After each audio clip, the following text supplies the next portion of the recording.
El Evangelio de este domingo nos habla del lugar que ocupa la familia en nuestra relación con Dios.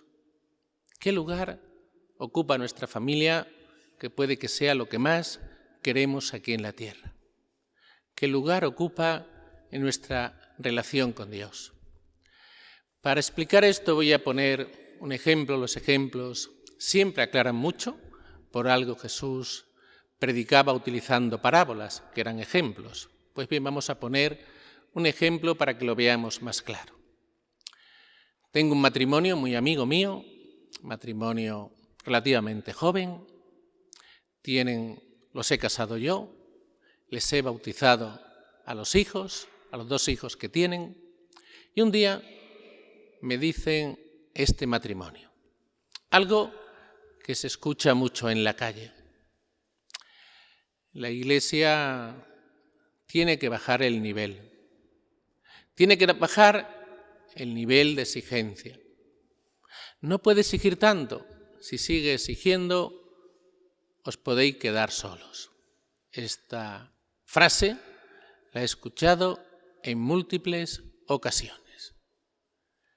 Lo he escuchado muchísimo. Y les pregunto, bueno, ¿y por qué decís eso ahora? Y me contaron el motivo. Resulta que el niño mayor había comenzado la catequesis como preparación para la primera comunión. Y claro, los padres se quejaban de que la catequesis le dificultaba el asistir a algunas actividades extraescolares. Vamos a poner la situación. Estamos hablando de la catequesis, es 1 hora a la semana, nada más. Las actividades extraescolares no es algo obligatorio ni algo totalmente necesario. La formación hoy, todos los colegios, la formación académica ya la tienen por la mañana. Las actividades extraescolares son extras, actividades optativas, que si quieren las hacen, si no, no las hacen. No es que ya la catequesis le impide ir un día al fútbol, o a la natación, o a otras cosas. Estamos hablando de un día a la semana. Y 1 hora, nada más. Pues eso era una gran dificultad para ellos. Pero el problema es que esto lo piensa, no digo todos, pero sí la gran mayoría de los padres. Esto es lo triste, esto es lo malo. Porque, ¿qué lugar ocupa Dios en esta familia, en estos padres, en este niño? ¿Qué formación cristiana va a recibir este niño si los padres ya están anteponiendo esas actividades que son optativas a 1 hora de formación en catequesis? ¿Qué lugar va a ocupar Dios para este niño? El ejemplo que ha visto en casa está claro. ¿Qué lugar va a ocupar Dios para este niño? ¿Y qué dice Jesús en el Evangelio de hoy? Todo lo contrario. Pero Jesús no pone el ejemplo ni siquiera de las cosas, las actividades, como el ejemplo que yo estoy poniendo. No, Jesús habla de relaciones familiares, de padres, de hijos, de hermanos, de esposos, de esposas. Y dice Jesús, quien no pospone el amor a su padre o a su madre, a su esposa, a sus hijos, no es digno de mí. Cuidado con el nivel de exigencia del Evangelio de hoy. Pero Jesús no está diciendo nada nuevo que no supiéramos, porque a veces nos sorprendemos de algunos evangelios que escuchamos. Bien claro lo dice el primer mandamiento. Amarás a Dios sobre todas las cosas. No quiere decir que no amemos las cosas, sino que Dios tiene que estar en el primer lugar, que tenemos que amar a Dios sobre todas las cosas. Dios tiene que ser lo más importante, tiene que ser lo primero, tiene que ser el centro de nuestra vida. Y Jesús está diciendo esto a una gran multitud de personas, lo hemos escuchado en el Evangelio, que le seguía muchísima gente. Jesús podría haber dicho, mira, pues como son muchos los que me siguen, pues bueno, bajo el nivel un poquito, exijo menos para no perderlos. No, no hace Jesús eso, ni mucho menos. A Jesús, voy a poner un ejemplo de Jesús, un hecho real en el Evangelio, la multiplicación de los panes y de los peces. Cuando Jesús multiplica los panes y los peces, había 5.000 personas. Y en aquel momento le quieren hacer rey. ¿Por qué? Porque les ha llenado el estómago, porque les ha dado de comer. Pero es que es muy curioso lo que viene a continuación en ese Evangelio. Jesús aprovecha hablando del pan material para elevar el nivel de la predicación y les habla del pan de vida, les habla de la comunión. Y cuando les habla del pan de vida, que tiene Jesús un discurso grandísimo en el Evangelio de San Juan, ¿qué hacen? Le abandonan. Cuando se trata de cosas materiales, le quieren hacer incluso rey. Cuando le habla ya de lo espiritual, le abandonan. Qué curioso, ¿no? Incluso Jesús le pregunta a los apóstoles, ¿también vosotros queréis marcharos? Y los apóstoles le dicen que no, que le van a seguir. Cuando una persona quiere seguir al Señor de verdad, de una forma comprometida, de una forma auténtica, no le importa el nivel de exigencia.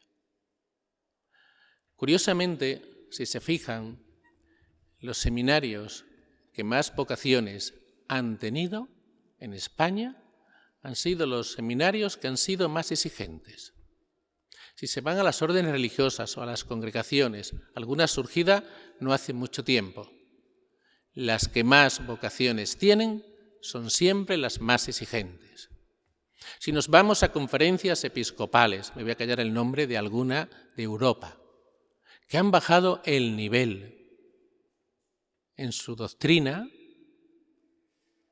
se le están yendo muchos cristianos. Cuando uno busca seguir al Señor de verdad, va a lo auténtico. No va buscando rebajas, va buscando lo auténtico. Y cuando uno quiere entregar su vida al Señor, va buscando lo auténtico. Lo que pasa es que muchas veces vamos buscando rebajas en nuestra fe porque queremos seguir al Señor bajo mínimos, con unos mínimos, y eso es muy difícil. Así es muy difícil seguir al Señor que nos dice que tenemos que amarle a Él sobre todas las cosas. Jesús nos dice hoy, quien no pospone el amor que para Él su mujer, su marido, sus hijos, sus padres son más importantes que yo, no es digno de mí. Jesús no está diciendo ahí que le amemos, que no le amemos a nuestra familia.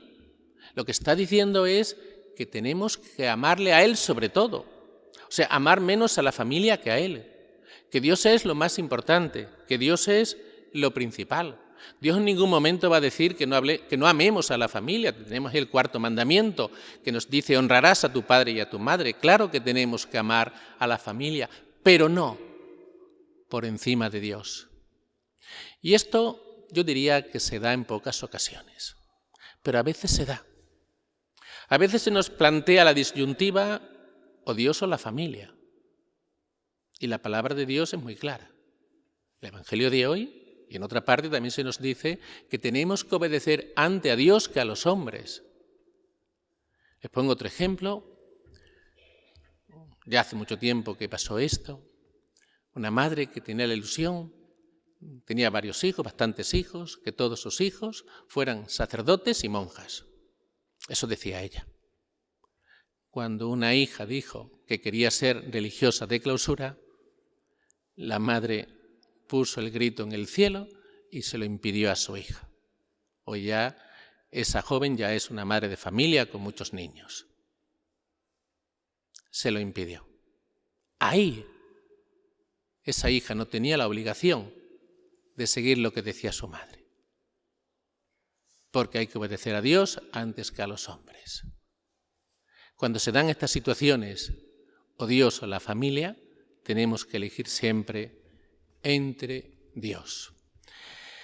Pero si vivimos nuestra fe de una forma seria, con sentido, nuestra fe nunca va a ser un problema para que amemos a la familia. Dios no quiere competir con la familia, ni mucho menos. Le digo más.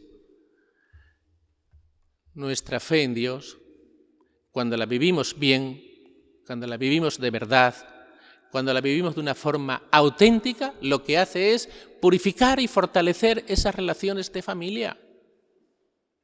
Las purifica y las fortalece. O sea, esas relaciones de familia, cuando ponemos a Dios en medio de nuestra vida, es cuando mejor van a ir. Dios no dice que no amemos a nuestra familia, sino que la pongamos, digamos, en un segundo plano, que primero está Él y después está la familia.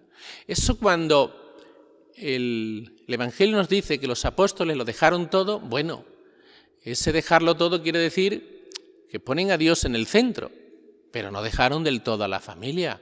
De hecho, digamos, por decirlo así, el cuartel general lo tenían en Cafarnaún, en la casa de Pedro. Allí es donde residía la mayoría de las veces Jesús, y Él curó a la suegra de Pedro. O sea, que seguían viviendo con la familia.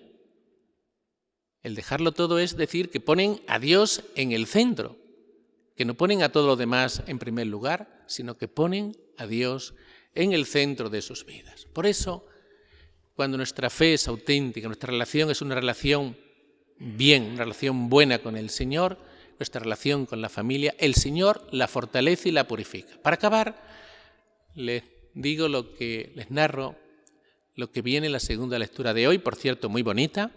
Les cuento lo que dice ahí, para que veamos cómo nuestra fe fortalece las relaciones con los demás. Resulta que San Pablo está en la cárcel, hemos escuchado en la lectura que ya era anciano, ya era mayor, y allí ha convertido al cristianismo a Onésimo.